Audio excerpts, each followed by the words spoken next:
Welcome to this edition of MDM's Quicktake. I'm Tom Gale. My guest this week is James Dorn of Dorn Group. Welcome, James. Hey, thanks, Tom. It's great to be here. 2 weeks ago when we talked, we discussed a profitability playbook coming into the fourth quarter. Conversations with people coming out of conferences here there's definitely a little bit of softening taking place across industrial markets. The winds are shifting, James. And so regardless of where you may be sitting, this aspect around pricing and how pricing is managed going into the fourth quarter, going to 2024, is even more critical than the last time we talked. Yeah, many distributors that we talk to, they're getting a lot of pressure from customers to lower prices or find ways to take costs out of their business. So very, very timely topic here from what we're seeing. And last time we talked specifically about leveraging data in new ways, bringing that in to make sure that your teams are staying on the offense and not getting on their heels. It's really easy to do in this kind of environment. So I wanted to get some of your thoughts. What are some best practices around doing that? You know, from our end, data is what underpins the modern profitability playbook here. And last time we talked about enforcing or implementing enterprise profitability controls to help your teams kind of understand really where the organization was making margin, where it wasn't, and how you can close and improve on some of those gaps. But really what we're seeing as the next step to that is building out another capability, which this entails using pricing controls to prevent lowering of prices. And before we get into some of the substance here behind that, Tom, we mentioned why some of this is so important as we move into a soft fourth quarter here in 2024. It could be softening demand. So it's really important that distributors put some of these controls in place in order to maintain some of the historic level margins that they've had over the last 2-3 years. I think of some of the research that we've done over the years. We've benchmarked hundreds of distributors and surveyed thousands of distributor associates over the years. And the one stat that sticks into my head on this topic is that over 60% of distributor associates that were surveyed, they say that they don't feel as if they have a differentiated competitive advantage. So what they tend to do when they're selling, if they don't have competitive advantage, is they tend to lean on price as a way to actually win deals or maintain business or relationships that they have. So as we move into challenging times like this, where there is price pressure, we're trying to encourage distributors to say, hey, give your teams the tools they need to actually defend the prices that you're currently capturing, because that will help you maintain margins and that will help you maintain profitability. What you're saying is it's after some of the gains that people have been able to get over the last year or two, it's really easy to start losing ground right now because the sales teams are going to be leery about pushing too hard at this point. Yes, that's exactly it, Tom. It's all about playing offense to really capture more share, but there's a bit of defense that has to be played here too from distributors to make sure that they can even maintain the customers that they have and the share that they have with them. What do those controls look like? We always start with customer segmentation. And this is a great place for distributors to start, because what you want to do here is you want to be able to protect the gross margin that you have without curtailing top line sales. And to do that, you can dive into your first party data to really look at your customers, segment them out. And generally what you'll find is that there's a mix of customers that you are both underpricing, and there's another segment of customers that you're overpricing. So you want to figure out which ones fall into those two buckets, and then you want to adjust price accordingly to either be able to win more share with those segments or to protect some of the share that you have if you think that there's encroaching competition coming through. But really, once you identify these gaps, that's when you can start to really take some of these pricing adjustment measures. You know, one thing that we find and always warn distributors about is don't spend too much time with the long tail of your customers, at least on the onset here. There's far more opportunity to gain by focusing on your large customers and your mid-sized customers. So the head and the neck, not necessarily the tail. If you've already done the head and neck, yeah, go into the tail. But the amount of impact you get from the tail, it may not be there right out of the gate. So definitely focus on some of your bigger gains there. How do you identify the underpricing versus overpricing? You can look at it just from if your customer, based on their volume, is getting the best price for some of the products that you would actually offer. And you can start to adjust from there. And it gets into more, we'll say, customer level pricing at that point. Who's getting the best price? Some of your long tail may not be getting the best price, but they could have more potential, if you will. Got it. Once you really start to identify those aspects, we really move beyond customer segmentation into advocating for holistic pricing to where you're looking at not just the customer segments by size, but you're looking at them by potential. And this is where it gets into using maybe some third-party data to identify if this customer is buying everything they potentially could be from you. So understanding really what the market demand is, both for that customer and for that product, could really help you identify and adjust your strategies in working with individual customers based on not just what they're purchasing from you today, but also what they could be purchasing from you. So that customer who may only be using you as the second or third choice distributor for some of their products, you want to move them up and be able to capture more share of wallet from them. And your best distribution pricing departments today, they are doing this at a high level of effectiveness. They have become really, really good at this, and that's how they ultimately steal share, regardless of market conditions. They're growing above market by really diving deep into this level of data and making sure that their teams are effectively executing on this. It sounds like you're describing a matrix or a cube where you're taking a look at both the opportunities for those second or third choice customers. You're probably looking at size, some of the history there, and some of that opportunity for expansion.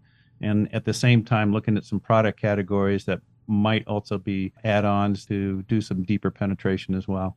That's exactly it, Tom. And there are a lot of distributors out there who will say there's no way you can grow overall margin without hurting top line. And it is absolutely false, because you certainly can do both as long as you are really understanding where you can capture some of these gains and you're giving your teams the right amount of intelligence and tools to go in there and grow these accounts. So we are seeing something very different than what we hear back from a lot of distributors.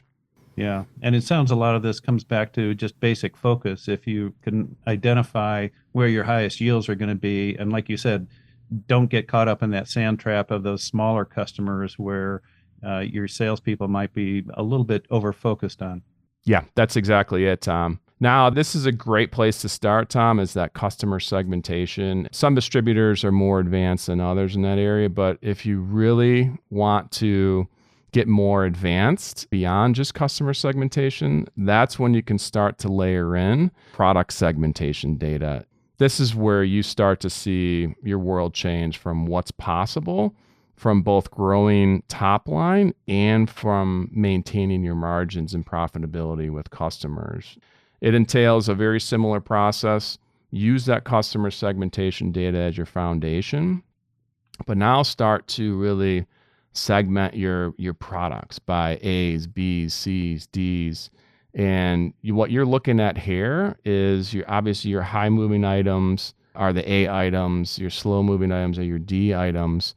But you're looking to find ways in which you can actually start to mix and match your high moving items with some of your larger customers or some of your customers who have a lot of potential. And, I'll give an example here of similar industry, right? Grocery stores, how they actually will handle both customer and product segmentation. When most people walk into a grocery store, they might have 20 items that they buy regularly. It's on top of their mind. These are the essentials like milk, or nowadays, Tom, it's almond milk or whatever, which one of the 50 variants they have on milk. These stores know what you are buying. And the good ones are using data to really price those core items at a level that's going to be very competitive. But everything else that you buy during your shopping visits, whether it's, digitally or in store, they're going to make more margin on some of those items, right? As add-on items, and they price each accordingly to actually maximize their margin, but also sell you more. So by using this data, if you buy, say, this chocolate hazelnut almond milk regularly, they're going to hit you up with offers later, get you in the store, get you into that buying mode again, to where they can increase the frequency of it.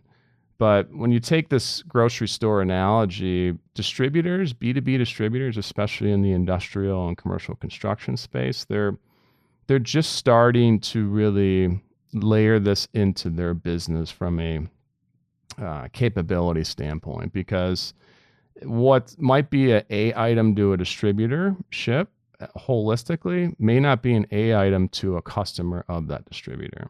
So you have to be able to personalize what an A item is for the customer, not just for your business as a distributor. And once you can get into this level of personalization and segmentation, where you're catering and customizing your product offering to high moving to slow moving items to a customer and adjust your margins accordingly, that's when you get this both science and art of being able to influence top line growth and margin growth. And that's where you want to be when it comes to building your profitability around some of these controls and whatnot.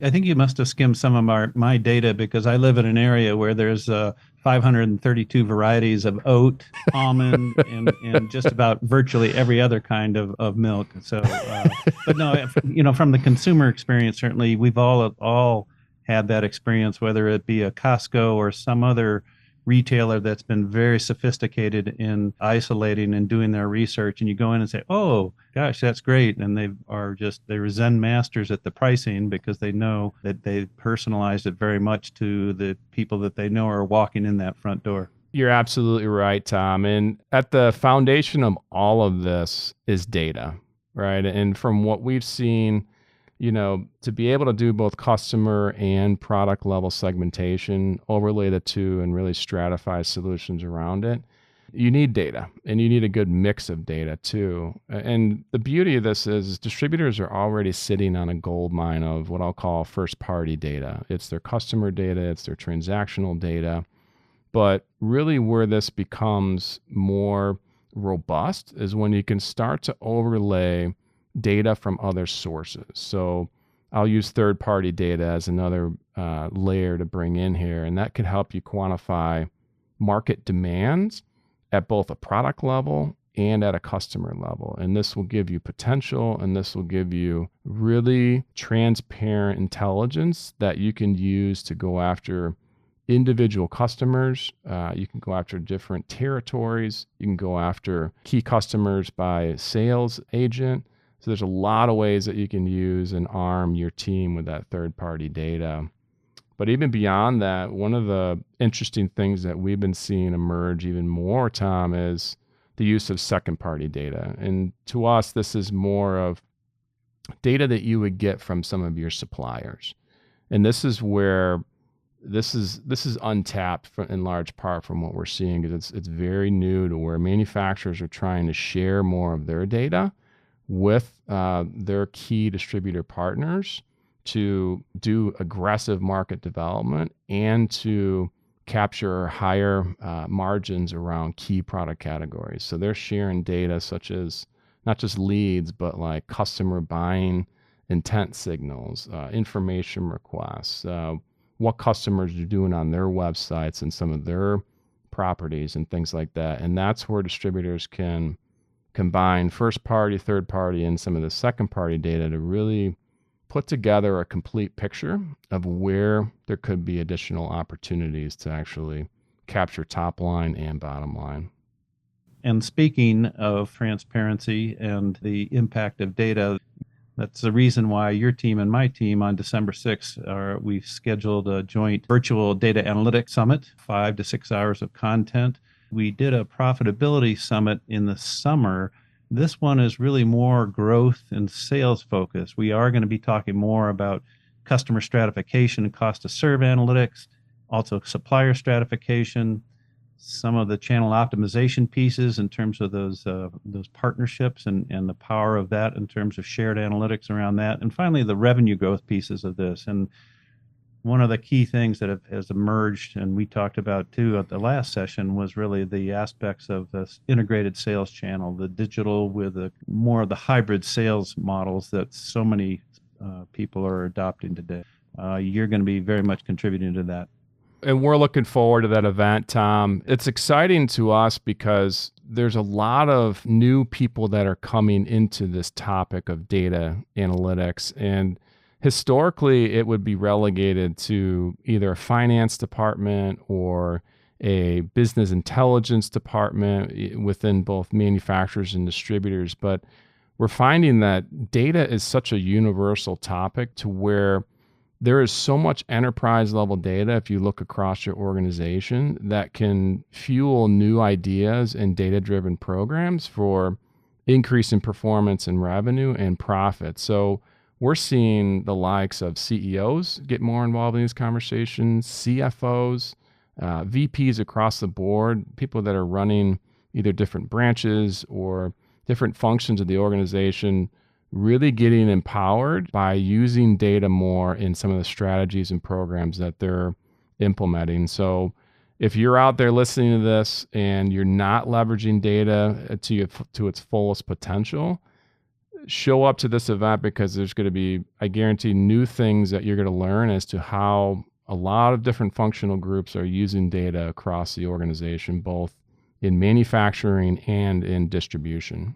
Our real orientation around shaping this program on December 6th is that this is very much today a team effort. The more every member of that team has a grounding in some of the best practices and how data analytics are being applied across an organization, it's going to lift everybody's capabilities in the organization to just accelerate their ability to leverage that and move the organization forward. We really are in this time where it's moving very quickly. And AI absolutely, while not being implemented in a lot of distribution companies in strong ways today, it's definitely the fuel out there, the fire. What's interesting to me is if you take a look at 10 years ago, sort of the fuel to this whole digital transformation, it was more fear out of what Amazon and Amazon Business was going to do.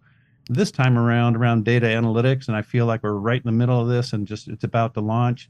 It's a little bit of fear, but I think it's a lot more of hope and opportunity of what AI and the data engineering offers going forward for distribution companies. Well said, Tom. Really looking forward to it.